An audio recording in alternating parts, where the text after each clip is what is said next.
नमस्कार दोस्तों, स्वागत है उड़ान school of agriculture vitamin city की ऑनलाइन क्लासेज में। आज का अपना एग्रीकल्चर का जो टॉपिक रहेगा वो रहेगा मेट्रोलॉजी।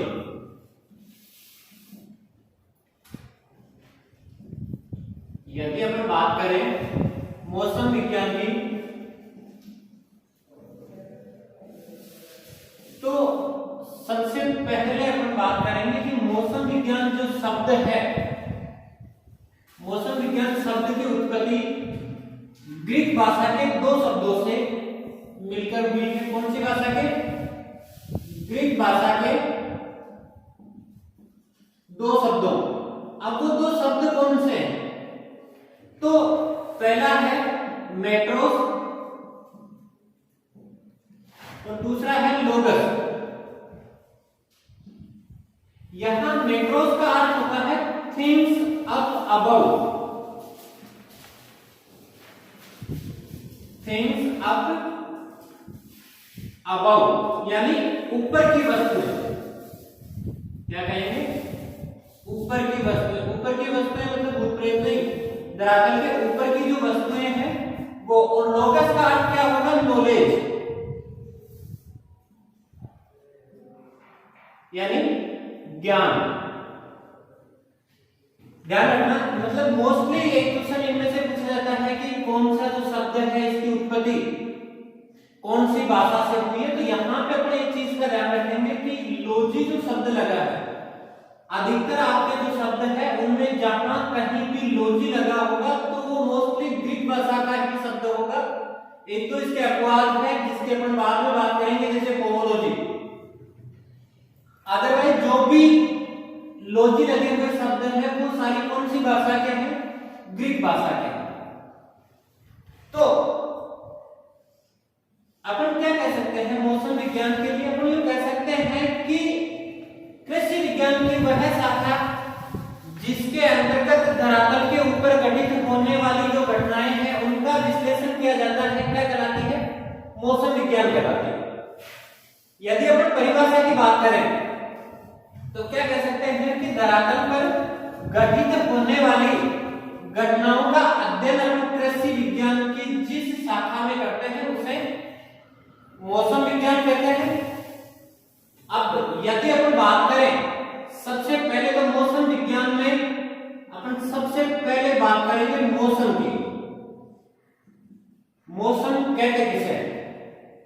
क्या है मौसम? तो अपन कह सकते हैं कि किसी स्थान की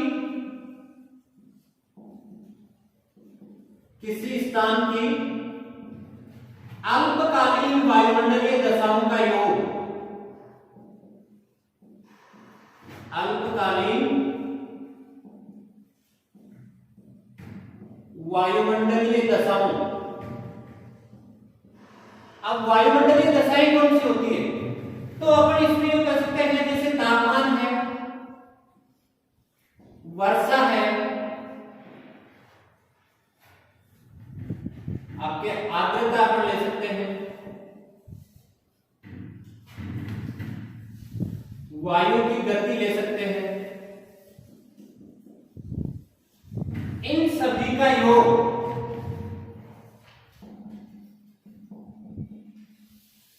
मौसम कहलाता है।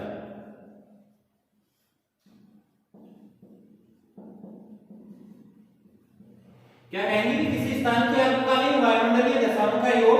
अब वायुमंडलीय दशाओं में जैसे तापमान है, वर्षा है, आर्द्रता है, वायु की गति है या वायु की दिशा है, इनका योग मौसम कहलाता है।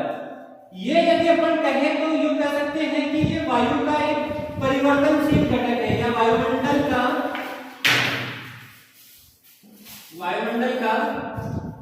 एक परिवर्तनशील घटक है। हवा इतनी तेज है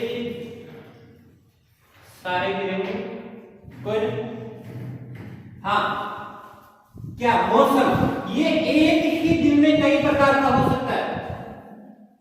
मौसम एक ही दिन में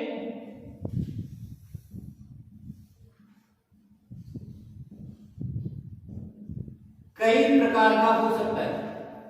अपन देखते हैं जैसे सुबह बिल्कुल धूप है, अच्छी ताजा धूप है, और दोपहर तक अपन देखते हैं आंधी तूफान आ जाता है।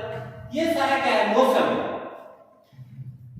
इसके बाद यदि अपन आगे बात करें तो दूसरा अपने पास में शब्द आता है जलवायु। अब जलवायु जो शब्द है, क्लाइमेट अपन जिसे कहते हैं, तो जलवायु शब्द जलवायु विज्ञान से लिया गया है।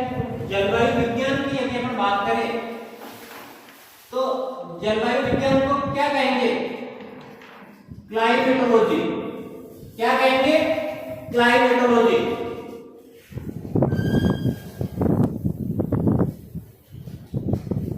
जलवायु विज्ञान या क्लाइमेटोलॉजी। यदि क्लाइमेटोलॉजी शब्द की बात करें, इसमें भी हमने थोड़ी देर पहले बात की थी कि जिस किसी भी शब्द के अंत में लॉजी शब्द लगा है, कौन सी भाषा का शब्द था? ग्रीक भाषा का। तो ये भी कौन सी भाषा का शब्द हो जाएगा? ग्रीक भाषा का। तो ये भी ग्रीक भाषा के दो शब्दों से मिलकर बना है। ग्रीक भाषा के दो शब्दों से। अब ग्रीक भाषा के दो शब्द कौन कौन से हैं? तो पहला है क्लाइमा और दूसरा वही लोगस। तो यहां क्लाइमा का अर्थ क्या होता है? Slope of earth.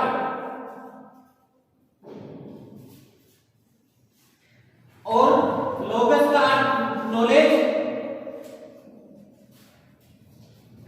क्या कहते हैं? स्लोप ऑफ अर्थ यानी पृथ्वी का ढाल। और नॉलेज को क्या कहते हैं अपन? ज्ञान।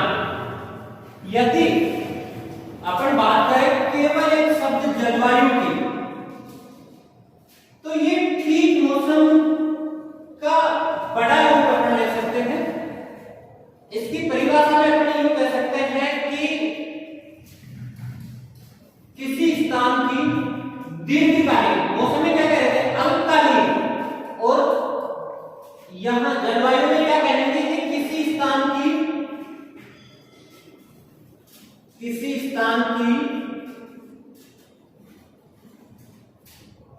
दीर्घकालीन वायुमंडलीय दशाओं। अब वायुमंडलीय दशाएं कौन सी रहेगी? वो तो अपने पहले बात कर ली थी। तो वायुमंडलीय दशाओं का योग।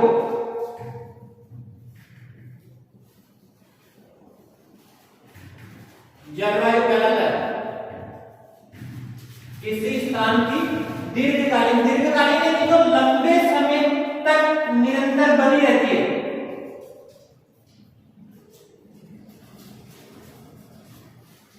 तो लंबे समय तक अपन क्या कह सकते हैं कि किसी स्थान की लगभग 22 वर्षों तक के, किसी स्थान के 22 वर्षों तक के मौसम के योग को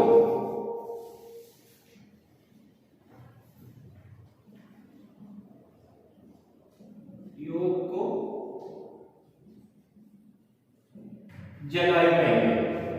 दूसरा अपन ये कह सकते हैं कि ये वायुमंडल का अपरिवर्तनशील घटक है। वायुमंडल का अपरिवर्तनशील घटक है, यानी जो निरंतर परिवर्तित नहीं होता है।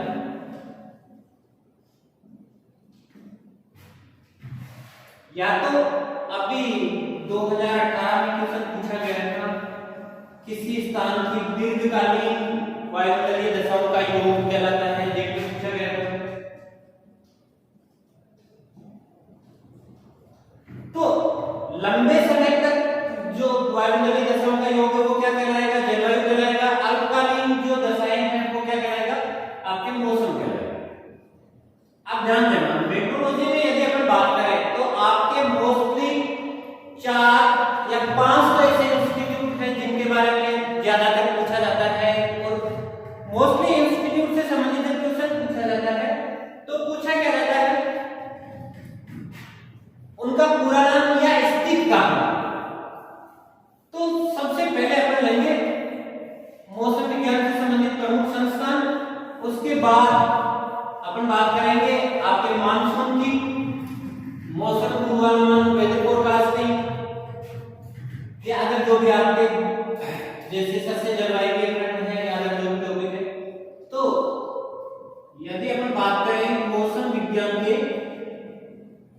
मौसम विज्ञान से संबंधित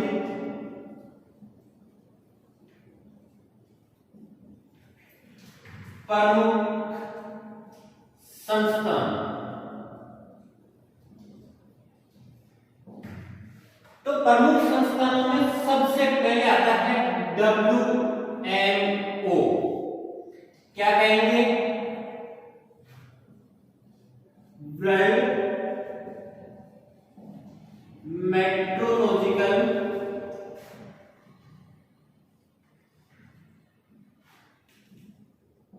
ऑर्गेनाइजेशन।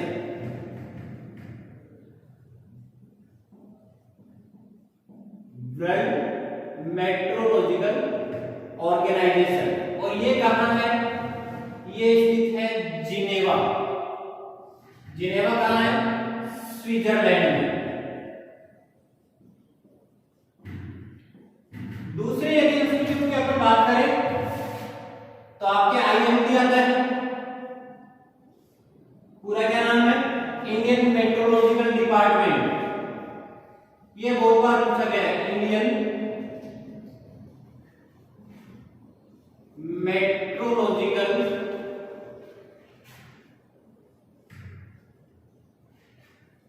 डिपार्टमेंट।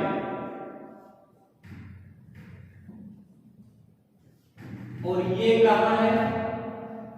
पुणे महाराष्ट्र। कहां है? पुणे महाराष्ट्र में। इसकी स्थापना का ध्यान रखना, इसकी स्थापना भी बहुत बार पूछी गई है। इसकी स्थापना हुई थी 1875 में, 1875 में। या तो पूछा जाता है IMD स्थित है तो पुणे महाराष्ट्र में, या फिर पूछा जाता है कि IMD की स्थापना कब हुई थी तो 1875 में। इसके बाद में यदि हम बात करें तो IAMD, Indian agricultural meteorological department. क्या कहेंगे IAMD को? Indian agricultural meteorological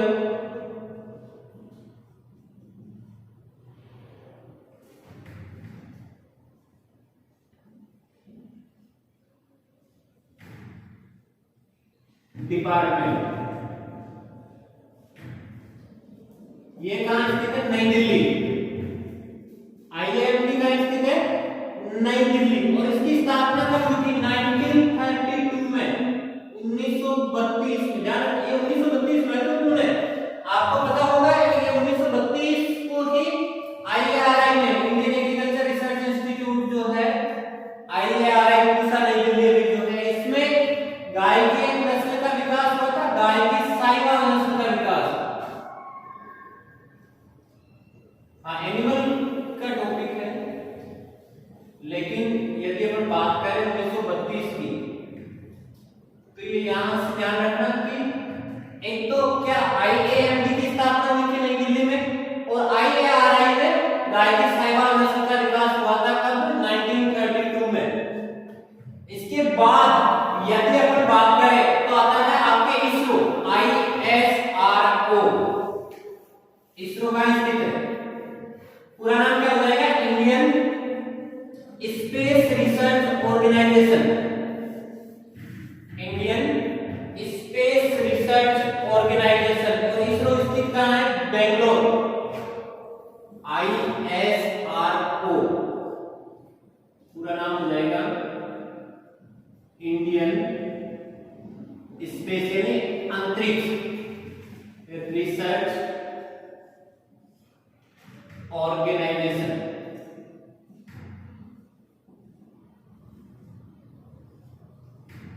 Indian space organisation. तो ये कहां है? बेंगलोर में।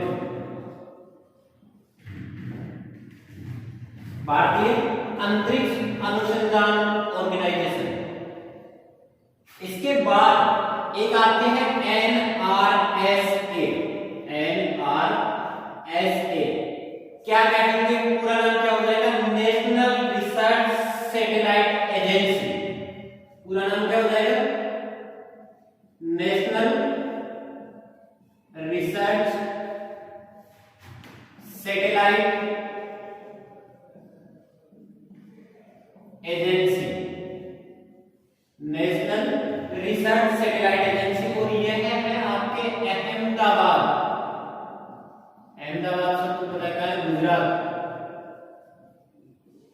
तो गुजरात पूरा आ जाएगा। ठीक है, तो ये आपके मोस्टली 5 इंस्टीट्यूट है जो पूछे जाते हैं मौसम विज्ञान से संबंधित। इनसे अलावा मौसम विज्ञान से संबंधित कोई महत्वपूर्ण संस्थान पूछा गया है या ऐसा कोई संस्थान है नहीं। इनके बाद यदि अपन बात करें तो आपके शब्द आता है मानसून। मौसम विज्ञान की जब बात करते हैं तो सबसे ज्यादा इंपॉर्टेंस है कौन से शब्द की? मानसून है। क्या मानसून कौन सी भाषा का शब्द है? तो अपन ये कह सकते हैं कि मानसून शब्द की उत्पत्ति कौन सी भाषा से हुई है? मानसून शब्द की उत्पत्ति अरबी भाषा के मौसिम से हुई है। कौन सी भाषा से? यह बहुत बार पूछा जा चुका है। अरबी भाषा के मौसिम से।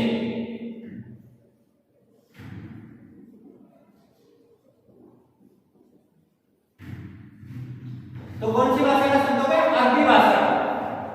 और कौन सा शब्द कौन सा है? मौसिम से बना है। क्या? मानसून। कहते किसे है मानसून? बड़ी भाषा की यदि अपन बात करें तो अपन क्या कह सकते हैं कि वाष्प से लदी हुई हवाएं, वाष्प से लदी हुई हवाएं मानसून कहलाती है। जो हवाएं किसकी चलती है? नहीं, वाष्प से लदी हुई हवाएं मानसून कहलाती है।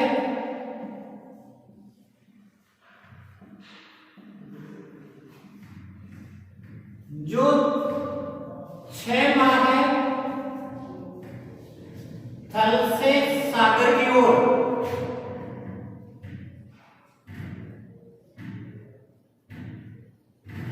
तथा 6 माह है सागर से थल की ओर चलती है।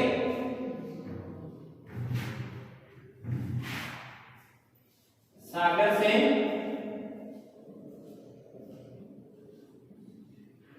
थल की ओर चलती है। या क्या कह सकते हैं कि वाष्प से लदी हुई हवाएं मानसून कहलाती है। जो 6 माह तो थल से सागर की ओर चलेगी और 6 माह फिर क्या करेगी? सागर से थल की ओर चलेगी। या फिर अपन दूसरे शब्दों में क्या कह सकते हैं अर्थात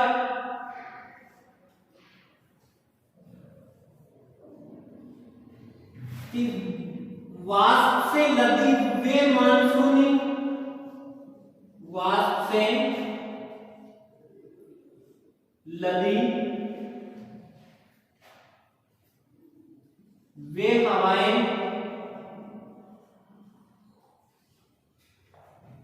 जो एक निश्चित ऋतु में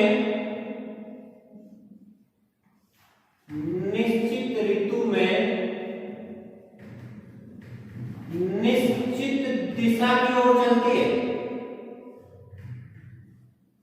निश्चित ऋतु में निश्चित दिशा की ओर चलती है, मानसून कहलाती है। वाष्प से लदी वे हवाएं या वे मौसमी पवनें जो एक निश्चित ऋतु में निश्चित दिशा की ओर बहती है, क्या कहलाती है? मानसून कहलाती है। अब अपन बात करते हैं मानसून की, तो भारत में लगभग 1 जून को मानसून का आगमन माना जाता है। और ये मानसून सबसे पहले यदि अपन भारत की बात करें तो कहां प्रवेश करता है? केरल में। क्या कह सकते हैं अपन कि मानसून जो है सर्वप्रथम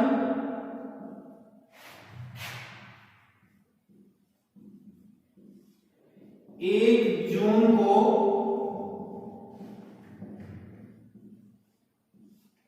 केरल में प्रवेश करता है। यदि अपन बात करें राजस्थान की तो राजस्थान में मानसून का आगमन कब माना जाता है? तो राजस्थान में मानसून का आगमन माना जाता है लगभग 22 जून को।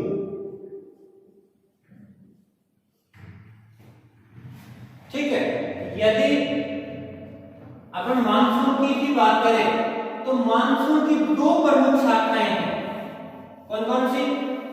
जिनसे बारिश होती है, एक अरब सागर की शाखा और दूसरी बंगाल की खाड़ी की शाखा। ये दो प्रमुख शाखाएं हैं। पहली है अरब सागर की शाखा, सॉरी, यदि मानसून की अपन बात करें तो मानसून की दो प्रमुख शाखाएं हैं। कौन सी? दक्षिणी पश्चिमी मानसून, दक्षिणी पश्चिमी मानसून, और दूसरी उत्तरी पूर्वी मानसून।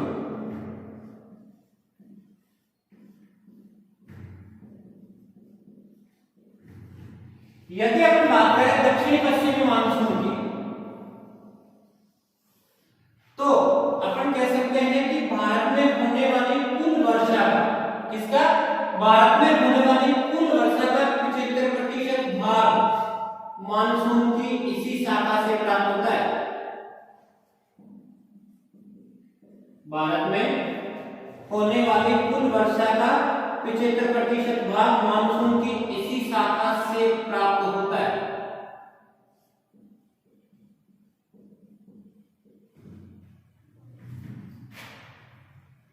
अब बाकी का जो 25% बचा हुआ है वो किससे प्राप्त होगा? 25% भाग उत्तरी पूर्वी मानसून से।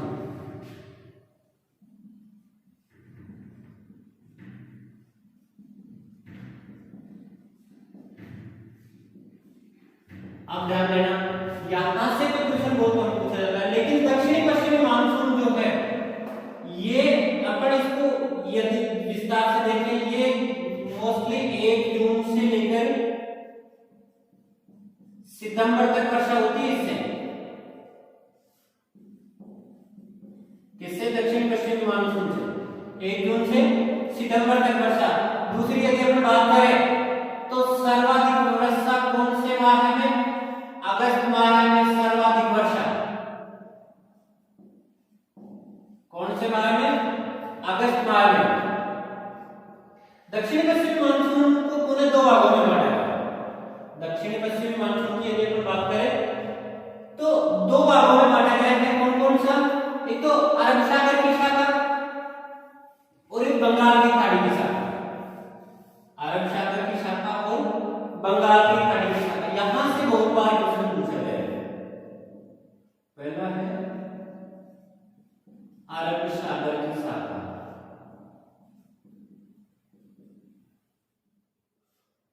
तो आपकी ये जो अरब सागर की शाखा है, भारत में मोस्टली वर्षा इसी से होती है। या अपन यूं कहें कि सर्वाधिक वर्षा जो होती है आपके जो मानसून काल में होती है, या अपन अभी जून जुलाई में जो कहेंगे वो जो बारिश होती है वो सबसे ज्यादा इसी से होती है। तो अरब सागर की शाखा से अपन क्या कह सकते हैं कि दक्षिणी पश्चिमी मानसून से, दक्षिणी पश्चिमी मानसून से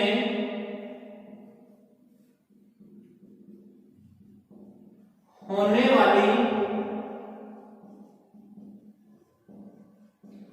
कुल वर्षा का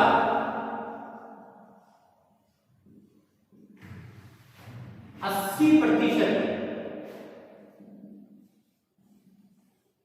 इसी शाखा द्वारा प्राप्त होता है।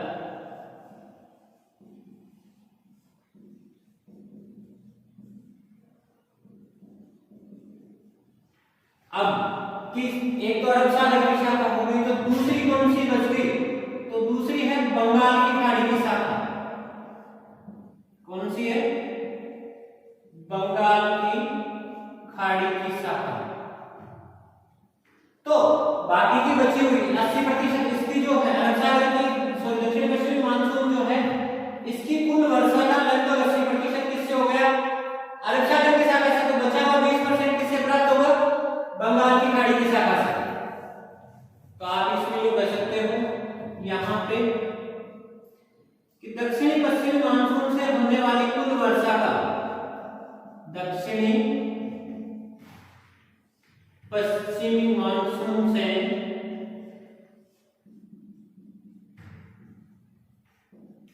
होने वाली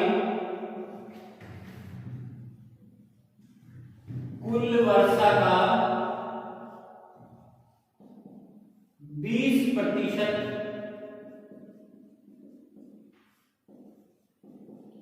इससे प्राप्त होता है। क्लियर? 80% अरब सागर की शाखा से और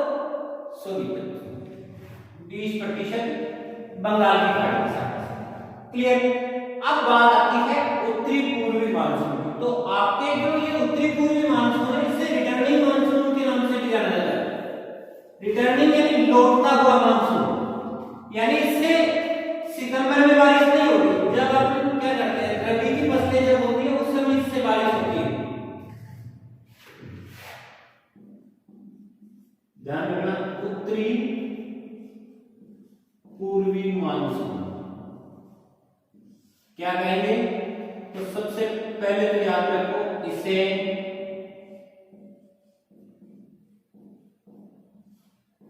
लौटता हुआ मानसून भी कहा जाता है। इसे लौटता हुआ मानसून भी कहा जाता है, रिटर्निंग मानसून भी कहा जाता है। भारत में होने वाली कुल वर्षा का, भारत में होने वाली कुल वर्षा का 25% इससे प्राप्त होता है। यदि आगे हम बात करें कब बारिश होगी, दिसंबर जनवरी में, तो दिसंबर जनवरी में जो भी बारिश होगी वो किसके कारण होगी? पश्चिमी विक्षोभों के कारण। किसके कारण? पश्चिमी विक्षोभों के कारण। और पश्चिमी विक्षोभों के कारण जो वर्षा होगी या शीत ऋतु में जो वर्षा होगी उसे क्या कहेंगे? माउट। क्या कहेंगे? शीत ऋतु में होने वाली वर्षा बहुत बार पूछा गया है, या तो सीधा पूछ लिया जाता है शीत ऋतु में होने वाली वर्षा कहलाती है, या फिर यूं पूछा जाता है माउट किस कारण से होती है? तो पश्चिमी विक्षोभों के कारण। या फिर पूछा जाता है पश्चिमी विक्षोभों के कारण होने वाली वर्षा कहलाती है, तो क्या कहलाती है? माउट कहलाती है। अब देखो ये माउट जो है, माउट जो है वो रबी ऋतु की फसलों के लिए, माउट रबी ऋतु की